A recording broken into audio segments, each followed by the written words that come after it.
আসসালামু আলাইকুম সুপ্রিয় অডিয়েন্স, সবাইকে স্বাগত জানাচ্ছি ইংলিশ হ্যাভেন একাডেমির নতুন একটি পর্বে। আজকে আমরা দেখব আমাদের পুরো ল্যাঙ্গুয়েজ সিস্টেমটা সম্পর্কে। আমাদের ভাষাটা সাধারণত কোথা থেকে এসেছে, এটা রুট কি, এটা আমাদের ভাষা সৃষ্টির যে সিকোয়েন্সটা আছে সেটা সম্পর্কিত একটু কথাবার্তা বলার চেষ্টা করব। অনেক তথ্যবহুল একটা আলোচনা হবে ইনশাআল্লাহ। সবাই শেষ পর্যন্ত ভিডিওটা দেখতে থাকো। আচ্ছা, আমরা চলে আসি। ফার্স্টলি আমাদের আমরা মহান সৃষ্টিকর্তা থেকে শুরু করব। আমাদের যিনি সৃষ্টি করেছেন, দ্য অলমাইটি ক্রিয়েটর, মহান সৃষ্টিকর্তা আল্লাহ সুবহানাহু ওয়া তাআলা, তিনি আমাদের পুরা ইউনিভার্স সৃষ্টি করেছেন, পুরা মহাবিশ্ব সৃষ্টি করেছেন। এই মহাবিশ্বের মধ্যে আছে সৌর পরিবার, আমাদের সৌরজগৎ, যেটাকে আমরা মিল্কি ওয়ে বলে থাকি। এবং এই মিল্কি ওয়ের মধ্যে আছে বিভিন্ন রকমের গ্রহ আছে, উপগ্রহ আছে। এই গ্রহগুলোর মধ্যে আমাদের পৃথিবী অন্যতম, ঠিক আছে। এবং এই পৃথিবীর মধ্যে আমরা মানুষরা বসবাস করি এবং আমাদের মানুষদের মাধ্যমেই মূলত ভাষাটা সৃষ্টি হয়েছে। সো এই বিষয়গুলো জানার জন্য আমাদের পুরো সৃষ্টি জগৎ সম্পর্কে একটু জেনে আসা ভালো। আমরা সেই সিকোয়েন্স ধরেই আগাবো। ফার্স্টলি আমাদের দ্য ইউনিভার্স মানে মহাবিশ্ব। এই মহাবিশ্ব সৃষ্টি করেছেন মহান আল্লাহ তাআলা। এখন এই মহাবিশ্বের মধ্যে কি কি আছে, বিভিন্ন রকমের জিনিসপত্র আছে। পুরো মহাবিশ্ব সৃষ্টির পিছনে একটা থিওরি কাজ করে। এটা আমরা বৈজ্ঞানিকভাবে প্রমাণ যুক্তি অথবা অনেক ধরনের প্রমাণ পাওয়া যায়। সেটাকে বলা হয় বিগ ব্যাং থিওরি, ঠিক আছে। এই বিগ ব্যাং থিওরির মতে পৃথিবী সৃষ্টি হওয়ার আদিমকালে বা পৃথিবী সৃষ্টি হওয়ার আগে পুরো মহাবিশ্ব একটা জ্বলন্ত এবং বাষ্পময় একটা গোলকপিণ্ড ছিল। সো এই গোলকপিণ্ডটা কোনো একটা কারণেই, তাপ বিকিরণ বা যেটাই বলো, যে কোনো কারণেই এটা আর কি একটা এখানে বিস্ফোরণের শিকার হয়েছে এবং বিস্ফোরণের ফলেই এই যে পৃথিবী, গ্রহ, নক্ষত্র যাগুলো আছে সেগুলো সৃষ্টি হয়েছে। এখন ইউনিভার্সের মধ্যে আছে নেহারিকা বা নেবুলা, কনস্টেলেশন বা নক্ষত্র, প্ল্যানেট বা গ্রহ, স্যাটেলাইট বা উপগ্রহ, ধূমকেতু বা কোমেট, মিল্কি ওয়ে বা ছায়াপথ, উল্কা বা মিটিওরিটিস। আচ্ছা, এইগুলোর মধ্যে আমরা বিষয়গুলো একটু জানার চেষ্টা করি। নেহারিকা আমরা তো জানি নেহারিকা কি। তারপর নক্ষত্র যেমন সূর্য, প্ল্যানেট, গ্রহগুলোর মধ্যে যেমন পৃথিবী আছে, বৃহস্পতি আছে, মঙ্গল, বুধ, ইউরেনাস, নেপচুন, শনি, এরকম যেগুলো গ্রহ আছে আর কি। দেন স্যাটেলাইট উপগ্রহ, যেমন পৃথিবীর উপগ্রহ চাঁদ, বৃহস্পতির কিছু উপগ্রহ আছে, বুধ এর কিছু উপগ্রহ আছে, মঙ্গলের কিছু উপগ্রহ আছে। দেন আসি কোমেট বা ধূমকেতু। আচ্ছা, তারপর ছায়াপথ বা মিল্কি ওয়ে, মানে আমাদের এই যে পুরো সৌরজগৎ, এই আমাদের সৌরজগতের নাম মিল্কি ওয়ে বা ছায়াপথ। আমাদের সৌরজগতে কী কী আছে? একটা নক্ষত্র, যেটাকে আমরা সূর্য বলি, সান। সূর্যের চারপাশে যে গ্রহগুলো ঘূর্ণায়মান অবস্থায় আছে সেগুলোকে আমরা বলি গ্রহ। এর মধ্যে আমাদের পৃথিবী ইনক্লুডিং।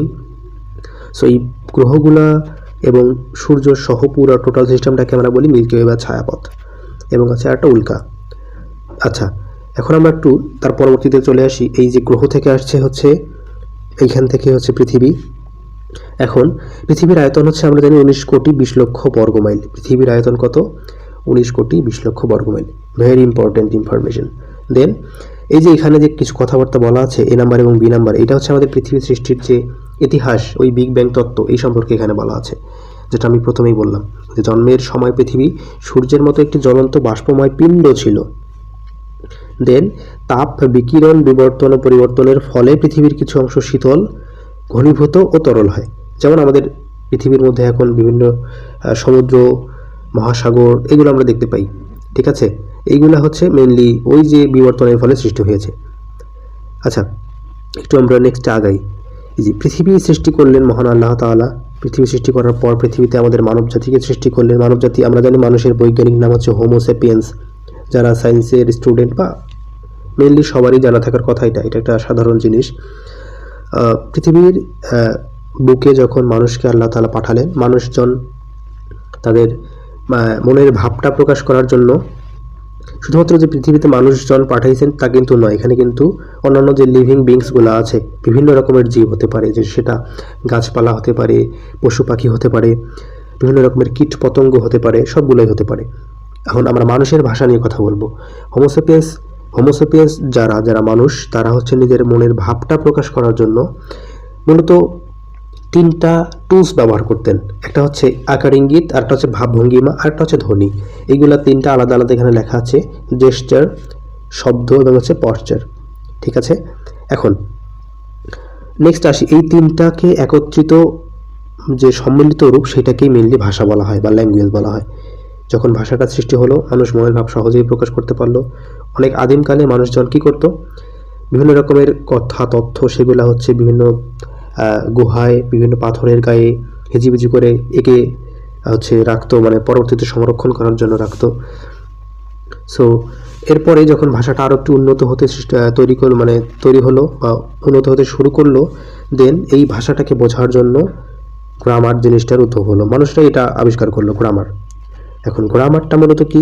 গ্রামারটা হচ্ছে একটা ভাষাকে ব্রেকডাউন করে এই ভাষার যে উপাদানগুলো আছে সেইগুলোকে নিয়ে যে আলোচনা করা হয় তাকে বলা হয় গ্রামার।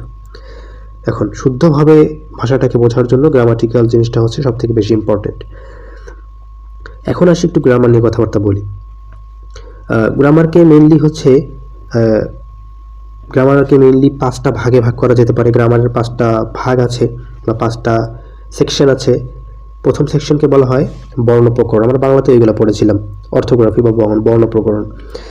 আর একটা হচ্ছে ইটাইমোলজি বা শব্দ প্রকরণ। প্রথমে আসি বর্ণ, তারপরে শব্দ, দেন আসি বর্ণ শব্দ মিলিয়ে একটা আমরা হচ্ছে বাক্য গঠন করতে পারি, এটাকে বলা হয় সিনট্যাক্স। দেন এই বাক্যগুলো লিখে আমরা সেখানে বিভিন্ন রকমের চিহ্ন ব্যবহার করি, বিরাম চিহ্ন। বিরাম মানে হচ্ছে থামা, চিহ্ন মানে হচ্ছে সাইন। সো একটা বাক্যের কোথায় থামতে হবে, কোথায় কতটুকু থামতে হবে, এটা আমরা জানি হচ্ছে এই পাংচুয়েশন বা বিরাম চিহ্ন থেকে। দেন আসি হচ্ছে একটা ভাষাকে আমরা বিভিন্ন ভাব ভঙ্গিমায় প্রকাশ করতে পারি। এই ভাব ভঙ্গিমা এবং এটাকে প্রকাশ করার জন্য আমাদের এই জিনিসটা প্রচণ্ড ইম্পর্টেন্ট গ্রামারে, সেটা হচ্ছে প্রোসোডি এবং রিটরিক। প্রোসোডি মানে হচ্ছে ছন্দ, রিটরিক মানে হচ্ছে অলঙ্কার। এগুলা পরবর্তীতে আমরা আস্তে আস্তে আরও জানার চেষ্টা করবো ডিটেইলসে ইনশাআল্লাহ। এখন আসি, এখানে হচ্ছে এই যে আমাদের অর্থোগ্রাফি বা বর্ণপ্রকরণ, সেটা থেকে আমাদের মেনলি বর্ণ অর্থাৎ লেটার আসছে। এই লেটার, এটা আমরা যে ইংরেজিতে লেটারগুলো পড়ি এ থেকে জেড পর্যন্ত, এগুলোকে লেটার বলা হয়। এবং এই এ থেকে জেড পর্যন্ত যে টোটাল 26টি লেটার আছে, 26টিকে একত্রে আমরা বর্ণমালা বা অ্যালফাবেট বলি। ঠিক আছে, লেটার আর অ্যালফাবেটের মধ্যে এইটুকুই হচ্ছে পার্থক্য। দেন এই যে অ্যালফাবেটগুলো আছে 26টি, এগুলোকে আবার দুই ভাগে ভাগ করে, মানে এটা ভাগ না, মেনলি এটা একটা হচ্ছে ক্যাপিটাল লেটার, এটার দুইটা রূপ আছে, একটা হচ্ছে স্মল লেটার। ঠিক আছে, ক্যাপিটাল লেটার হচ্ছে এই যে এই লিখিত রূপগুলো বা এই সাইনগুলো, এবং স্মল লেটার হচ্ছে এই লিখিত সাইনগুলো। এগুলো আমরা সবাই জানি আশা করি। এখন দেন হচ্ছে একটু আগাই আমরা, এই যে অ্যালফাবেটকে আমরা হচ্ছে মেনলি দুইটা ভাগে ভাগ করতে পারি। বর্ণমালাগুলোকে আমরা দুইটা ভাগে ভাগ করতে পারি, একটা হচ্ছে ভাওয়াল, একটা হচ্ছে কি ভাওয়াল। এই যে ভাওয়াল মানে হচ্ছে স্বরবর্ণ, আমরা বাংলাতে স্বরবর্ণ পড়েছিলাম। আরটা হচ্ছে কনসোনেন্ট হচ্ছে ব্যঞ্জন বর্ণ। এখন ভাওয়াল বা স্বরবর্ণ, কনসোনেন্ট বা ব্যঞ্জন বর্ণ, বাংলাতে যেমন বর্ণ ছিল টোটাল 50টি, তার মধ্যে 11টি ছিল স্বরবর্ণ আর 39টি ছিল ব্যঞ্জন বর্ণ। কিন্তু ইংরেজিতে স্বরবর্ণ মাত্র 5টি, ব্যঞ্জন বর্ণ 21টি। এই হচ্ছে আমাদের পুরো অ্যালফাবেটের ব্রেকডাউন। এর মাঝে আরও একটু কথা আছে, সেটা হচ্ছে আরও দুইটা জিনিস, যেটা হচ্ছে ডাব্লিউ এবং হচ্ছে ওয়াই। আমি একটু লিখে দিই, এখানে ওয়াই লেখাই আছে, আরেকটা হচ্ছে ডাব্লিউ। এই দুটাকে মূলত বলা হয় সেমি ভাওয়াল বা অর্ধ স্বরবর্ণ দুইটি। এখানে একটি লেখা আছে, তবে এটা অনেক বইয়ে দুইটি লেখা থাকে, অনেক বইয়ে একটি লেখা থাকে, এটা নিয়ে বিতর্কে যাওয়ার কোনো কারণ নেই। নেক্সট একটু আমরা আগেই, এই যে স্বরবর্ণ বা ভাওয়াল, ব্যঞ্জন বর্ণ বা হচ্ছে কনসোনেন্ট, এইগুলা মিলে একটা আমরা যখন শব্দ গঠন করি, যে কোনো শব্দ, সেটাকে আমরা শব্দ বা রুট শব্দ বা মূল শব্দ বলি। এখন এই মূল শব্দকে উচ্চারণ করার জন্য দেখা যায় অনেক সময় একটা শব্দকে আমরা একবারেই উচ্চারণ করি, আবার কখনো কখনো একটা শব্দকে আমরা 2 ভাগে উচ্চারণ করি, আবার কখনো কখনো 3টা ভাগে ভাগ করে উচ্চারণ করি। এই যে শব্দগুলোকে আমরা বিভিন্ন ভাগে ভাগ করে উচ্চারণ করতেছি, শব্দের বিভিন্ন ভাগ বা শব্দের অংশ, এই জিনিসটাকে আমরা বলি সিলেবাল বা হচ্ছে শব্দাংশ। এখন আসি, এই সিলেবালটাকে আমরা আবার মূলত 4টি ভাগে ভাগ করতে পারি। ফার্স্টলি হচ্ছে মনোসিলেবাল। আমরা জানি মনো মানেই হচ্ছে এক। মনো মানে কি? একটা সিলেবাল যে শব্দে থাকবে, অর্থাৎ একটি শব্দ যখন একবারই উচ্চারণ করা যাবে তখন তাকে আমরা বলবো মনোসিলেবাল। দেন আসবো আমরা হচ্ছে ডাইসিলেবাল কাকে বলবো? যখন একটি শব্দকে, ডাই মানে 2, একটি শব্দকে যখন আমরা 2টি ভাগে বা 2টি অংশে বিভক্ত করে উচ্চারণ করব তখন তাকে বলবো আমরা ডাইসিলেবাল। এবং ট্রাই মানে হচ্ছে তিন, একটি শব্দকে যখন আমরা তিনটি ভাগে ভাগ করে উচ্চারণ করবো তাকে বলবো আমরা ট্রাই সিলেবাল, এবং তিনের অধিক যেগুলো হবে সেগুলোকে বলা হবে পলি, সেগুলো হচ্ছে পলিসিলেবালিক শব্দ। অর্থাৎ একটি শব্দকে যখন আমরা তিনের অধিক ভাগে, তিনের অধিক অংশে বিভক্ত করে উচ্চারণ করব তাকে আমরা বলবো পলিসিলেবালিক শব্দ। ঠিক আছে, আচ্ছা এগুলো একটু আমরা কয়েকটি উদাহরণ দেখি। যেমন মনোসিলেবাল।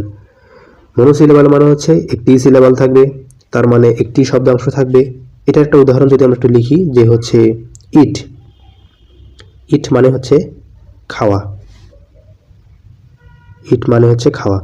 এখন এই ইটটাকে আমরা একবারেই উচ্চারণ করতে পারি, এটা উচ্চারণ করার জন্য আবার দুইটা ভাগে ভাগ করতে কোনো প্রয়োজন হয় না। তার মানে ইট, ইট সরাসরি একটা ভাগেই। সো এটা একটা মনোসিলেবালিক শব্দ। এখন আসে আমরা একটু ডাইসিলেবাল। ডাইসিলেবাল মানে হচ্ছে যে শব্দকে আমরা দুইটা ভাগে ভাগ করে উচ্চারণ করি। যেমন আমরা যদি একটু উদাহরণ লেখার চেষ্টা করি, সেটা লেখা যেতে পারে যে স্টুডেন্ট, স্টুডেন্ট। আচ্ছা স্টুডেন্ট, স্টুডেন্ট প্রথমে হচ্ছে স্টু, দেন হচ্ছে ডেন্ট, কিন্তু শব্দ কিন্তু একটাই, স্টুডেন্ট মানে হচ্ছে শিক্ষার্থী। সো এটাকে আমরা দুই ভাগে ভাগ করে উচ্চারণ করতে পারি, যেটা হচ্ছে ডাইসিলেবালিক ওয়ার্ড। ঠিক আছে, আচ্ছা একটু নেক্সট আসি হচ্ছে ট্রাইসিলেবাল। ট্রাইসিলেবাল হচ্ছে তিনটি ভাগে যে শব্দকে উচ্চারণ করা যায়। এটা যদি আমরা একটু উদাহরণ দেখার চেষ্টা করি, এখানে তো একটা ওয়ার্ড লেখাই আছে, সেটা হচ্ছে কনসোনেন্ট। কনসোনেন্টের ক্ষেত্রে কন,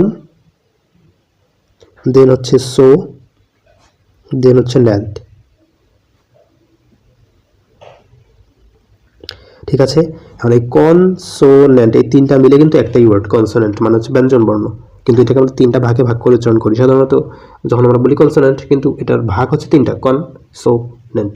এই তিনটা যে অংশ এইটাকে বলা হয় সিলেবাল, অর্থাৎ ট্রাইসিলেবালিক শব্দ এটা।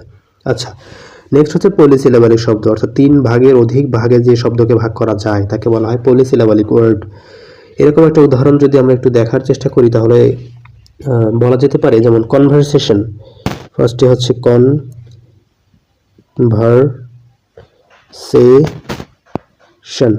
আচ্ছা কনভারসেশন মানে কি? কনভারসেশন মানে হচ্ছে কথোপকথন, অর্থাৎ ডায়লগ দেওয়া, মানে আলোচনা করা, কথোপকথন। সো কন একটা, ভার আর একটা, সেই আর একটা শন, কনভারসেশন। এইটা হচ্ছে তিনের অধিক সিলেবাল আছে এই শব্দটার মধ্যে, সো এটা একটা পলিসিলেবালিক ওয়ার্ড। আচ্ছা আশা করি বিষয়টা ক্লিয়ার হয়েছে সবার মধ্যে। সো আমাদের আজকের আলোচনার বিষয় ছিল এটুকুই মূলত। সবার যদি ক্লাসটা ভালো লেগে থাকে সবাই সবার মধ্যে শেয়ার করে দাও। সবার সুস্থতা কামনা করে পরবর্তী পর্বের আমন্ত্রণ জানিয়ে শেষ করছি। সবাই আমাদের ইংলিশ 7 একাডেমির সঙ্গেই থাকো। আসসালামু আলাইকুম।